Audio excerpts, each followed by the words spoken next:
은혜가 더욱 넘쳤나니 죄의 지배 아래서 죄를 짓는 것이 쉬운 것처럼 은혜의 지배 아래서 의를 행하는 것이 쉽다는 것은 더 말할 나위가 없다. 이것은 지극히 당연한 일이다. 왜냐하면 만일 은혜가 죄보다 능력이 없다면 죄로부터 구원을 받을 수 없기 때문이다. 그러나 죄로부터 받는 구원이 있다. 기독교 신앙을 가진 사람은 누구나 이것을 부인할 수 없다.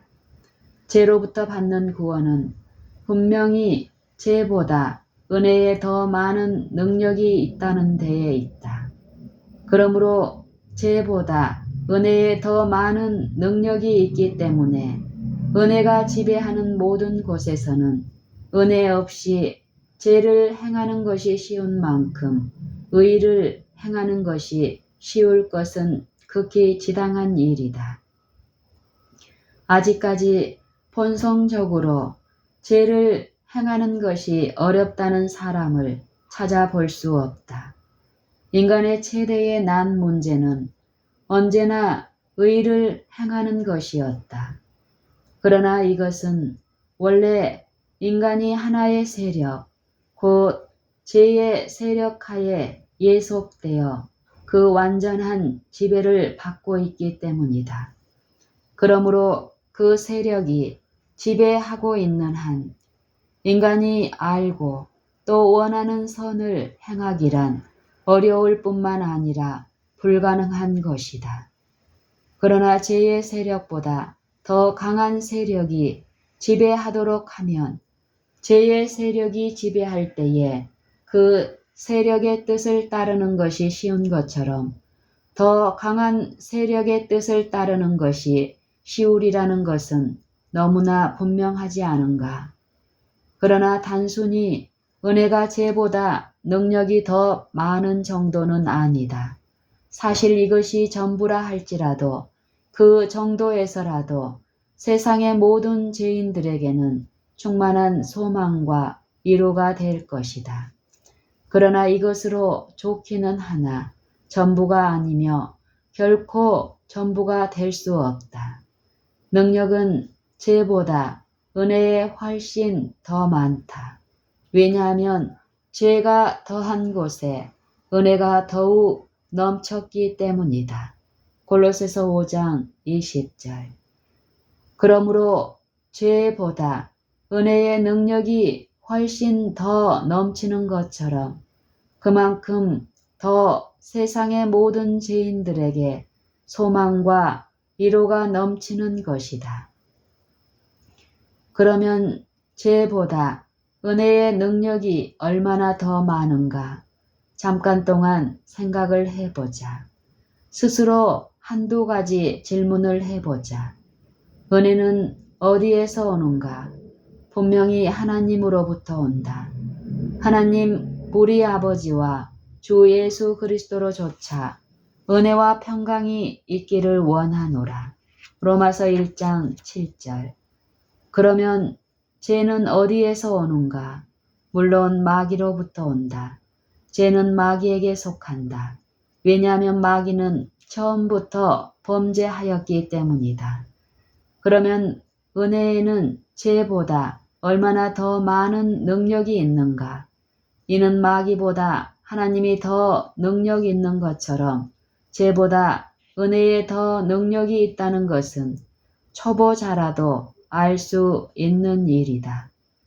그러므로 은혜의 지배는 하나님의 지배이며 죄의 지배는 사단의 지배라는 것도 잘 알 수 있는 것이다. 그런데 사단의 능력으로 사단을 섬기는 것만큼 하나님의 능력으로 하나님을 섬기는 것이 쉽다는 것은 잘 알 수가 없다는 말인가. 이러한데도 어려움이 생길 때에 아주 많은 사람이 사단의 능력으로 하나님을 섬기려고 하는 것이다. 그러나 그것은 있을 수가 없는 일이다. 나무도 좋고 실과도 좋다 하든지 나무도 좋지 않고 실과도 좋지 않다 하든지 하라. 마태복음 12장 33절. 가시나무에서 포도를, 찔레에서 무화과를 결코 거둘 수는 없다. 먼저 나무의 뿌리와 가지가 좋고 새롭게 되어야 한다. 네가 거듭나야 하겠다. 그리스도 예수 안에서는 할례나 무할례가 효력이 없되 사랑으로서 역사하는 믿음뿐이니라. 요한복음 3장 7절, 갈라디아서 5장 6절.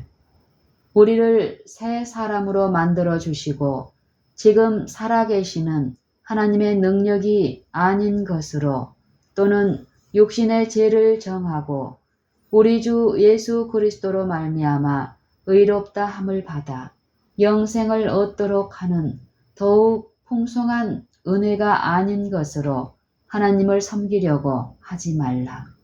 그렇게 되면 새 생명 가운데서 진정으로 하나님을 섬기게 될 것이며 정말로 멍에가 쉽고 짐은 가벼움을 발견할 것이며 참으로 말할 수 없는 영광스러운 즐거움으로 하나님을 섬길 수 있음을 알게 될 것이다.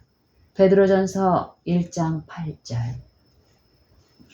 예수께서도 의를 행하기가 어려우신 적이 있었던가? 누구나 즉시 아니요 라고 대답할 것이다. 그러나 왜 그렇게 될 수 있으셨는가? 예수님은 우리와 똑같은 인간이셨다. 우리와 같은 혈육을 가지셨었다.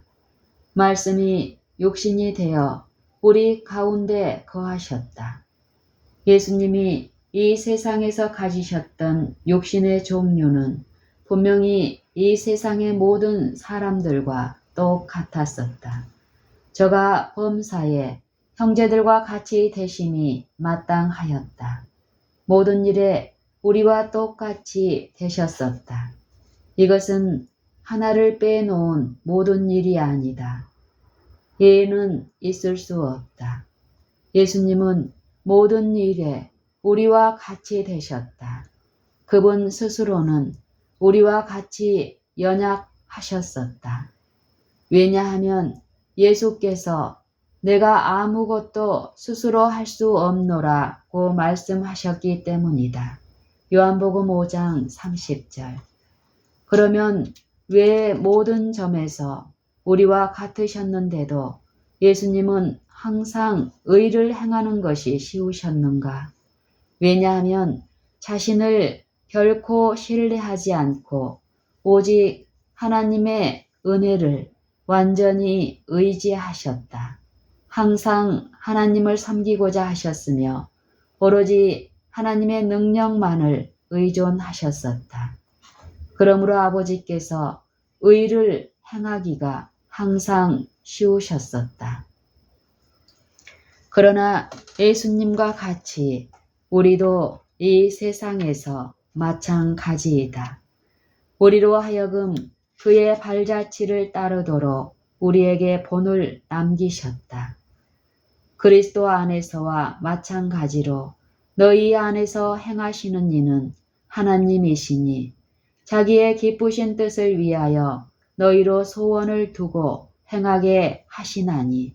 빌립보서 2장 13절. 천지의 모든 권세를 그에게 주셨으므로 그는 우리가 그의 영광스러운 권세를 따라 모든 능력으로 강건하게 되기를 바라신다. 그 안에는 신성의 모든 충만이 육체로 거하심으로 성령으로 말미암아 우리의 속사람을 능력으로 강건하게 하여 믿음으로 그리스도께서 우리의 마음에 계시고 우리가 하나님의 모든 충만하신 것으로 충만하게 되도록 하신다. 그렇다. 그리스도께서 신성에 참여하셨으므로 만일 우리가 약속의 자녀이며 육신에 속하지 않는다면 우리도 신성에 참여하는 자들이 되기 때문이다. 이 세상에서 그분에게 주시고 또 그가 가지신 것은 모두 우리에게 값없이 주시고 또 우리가 가질 수 있는 것이다. 이 모든 것을 주신 목적은 우리로 하여금 새 생명 가운데서 행하며 그리하여 그 후부터는 더 이상 죄를 섬기지 않고 다만 의의 종이 되도록 하기 위해서이며 우리가 죄로부터 해방되어 더 이상 죄가 우리를 지배하지 못하도록 하고 우리가 땅에서 하나님에게 영광을 돌리고 예수님과 같이 되도록 하기 위해서이다. 그러므로 우리 각 사람에게 그리스도의 선물의 분량대로 은혜를 주셨나니 우리가 다 하나님의 아들을 믿는 것과 아는 일에 하나가 되어 온전한 사람을 이루어 그리스도의 장성한 분량이 충만한 데까지 이르리니 그러므로 하나님의 은혜를 헛되이 받지 말라고 권면하는 바이다.